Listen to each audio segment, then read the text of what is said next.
Hey there, welcome to That Dang Dad. My name is Phil, and I'm trying, Ringo. I'm trying real hard to be the shepherd.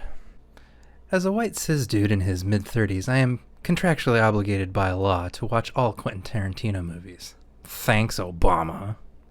I remember discovering Reservoir Dogs when I was a kid. I remember thinking it was so cool. And of course, Pulp Fiction came out, kind of changed the whole landscape of cinema, blew everybody's minds, and I was a super fan after that. So, for calibration purposes, I maintain that Inglourious Basterds and Jackie Brown are his two best films, and they're both equally great in their own ways. So, do with that information what you will.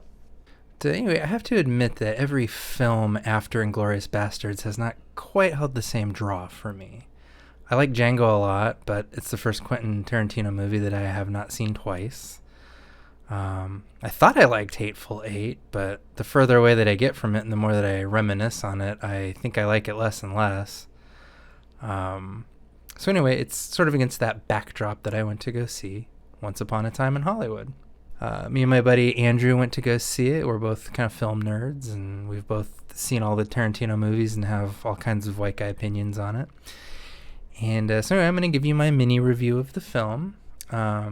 But after that, I want to talk about it from a slightly different angle than thing good, thing bad. I want to explore the following question. Does the world really need Quentin Tarantino movies right now? So first, the review. Once Upon a Time in Hollywood? That's fine. I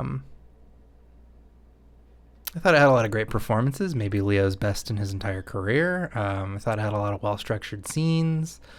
Some great tension, some moving depictions of friendship, had a lot of humor, and no one says the N-word, so great job, Quentin. However, the whole thing just really did not come together for me in the end. It felt like a series of vignettes that were each really well done on their own, but that didn't really seem to have any kind of meaningful thing kind of tying them together. The movie just, for me, felt like it was less than the sum of its parts.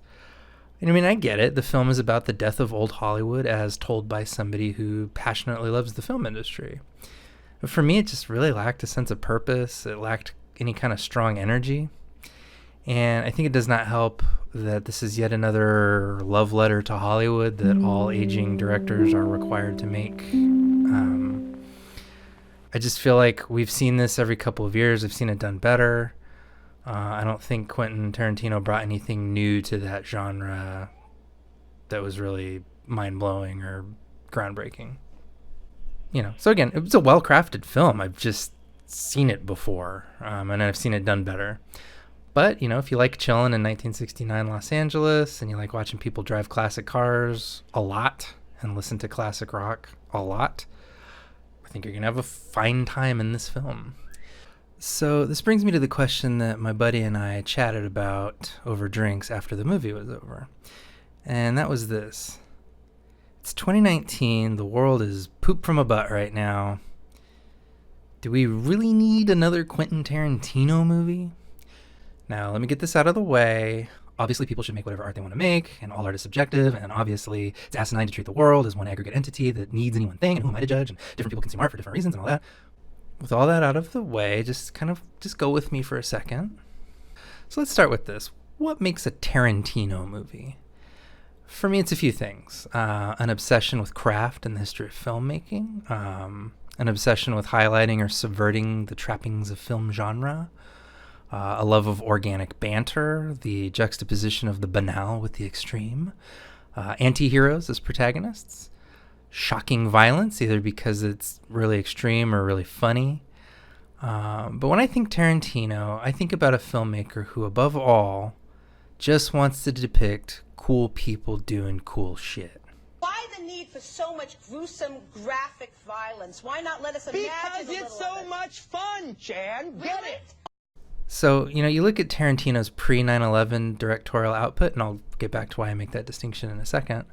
You got Reservoir Dogs, Pulp Fiction, Jackie Brown. 3 stylish, groundbreaking crime thrillers. They exemplify his sort of filmmaking grammar, and they create a whole legion of Me Too movies in their wake. After 9/11, in the Iraq War era, you kind of get Kill Bill and Death Proof, which I would say pure genre filmmaking with some modern spin. Then in the Obama era, you get Inglourious Bastards, Django Unchained, and Hateful Eight. So these are also genre exercises, but they now have an added eye towards some really explicit politics, particularly Hateful Eight. It is a nihilistic, brutal discussion of America and its relationship to race and gender. It's angry and it's mean and it's kind of hopeless. So after 2 years of Trump in office, you would think Tarantino's next film is going to be like his most scathing yet, you know? The world's a mess. Everybody's estranged from everybody over politics. Families being separated at the border, held in disgusting conditions. Right-wing nationalism on the rise in Europe. A migrant crisis. A climate crisis. A general catastrophic crisis of confidence in almost all of our institutions. Everything is fucked. And so what does the high priest of extreme cinema give us now in this dark era? Once upon a time in Hollywood, a slow, tragicomic meditation on a has-been actor watching Golden Age Hollywood evolve away from him as he learns to accept his decline. A meandering mishmash of film references, genre-referential humor, some classic Tarantino cool thrown in for flavor, and it's basically his version of Hail Caesar. So was this film meant to unite a nation with its sort of gentle banality? Was it a conscious attempt to be apolitical? Did I miss something?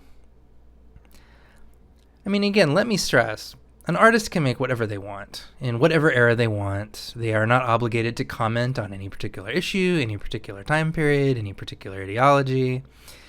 Some of my favorite movies this year, John Wick 3, Into the Spider-Verse.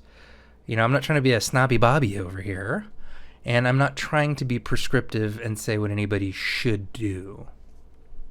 I think for me, it's just that Quentin Tarantino is such an iconic modern auteur who has so often commented on society, who has so often kind of shined a light on the dark corners of modern life. And he's never really been particularly subtle about it. And I'm not saying he's like a Spike Lee or an Ava DuVernay or anything like that, but you can see in his own way, he's interested in the way that the things that entertain us not only reveal our biases, but maybe teach us our biases. He's a master of building tension, and you'd think he's got a great insight into our real world modern class and racial tension. That's why it was just so strange for me when I saw what I perceived to be kind of a light meal from him in 2019. That's not to say that it has no message. I mean, you could make the case that the message of the film is nothing lasts forever and you'll be happier once you accept that. And that's a fine message about the film industry, but it's kind of creepy against the backdrop of militant nationalism returning from defeat all over Europe and the United States. However, if we know nothing else about Quentin Tarantino, we know this. He just wants to make something that's cool. Why the need for so much gruesome, graphic violence? Why not let us imagine Because it's so much fun, Chan. Get it? It's certainly his prerogative, but it left me and my friend to ask ourselves, do we really need anti-heroes being cool right now? So earlier I mentioned Tarantino's pre-9/11 work.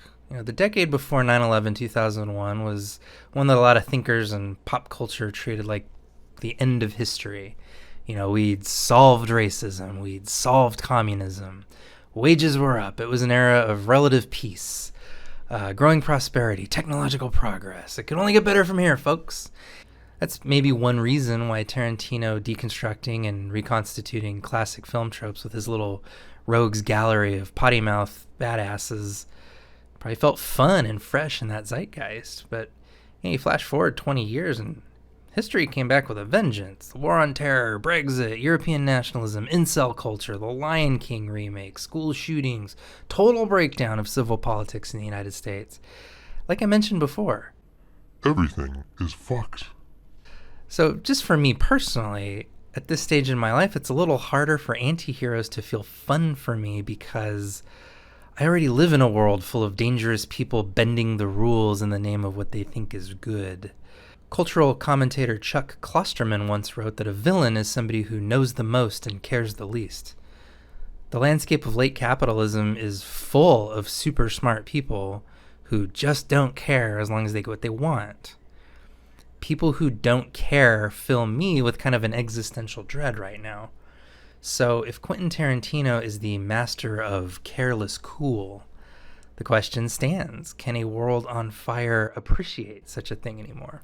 But hey, maybe I'm putting way too much on a guy who wrote himself into a script so he could say the N-word a whole bunch of times. I'm sure we can care about the world and watch cool anti-heroes do cool shit. Maybe I'm just being a grumpy old man because my personal tastes have shifted over time. What do you think? Do artists have any kind of responsibility to walk us through times of chaos?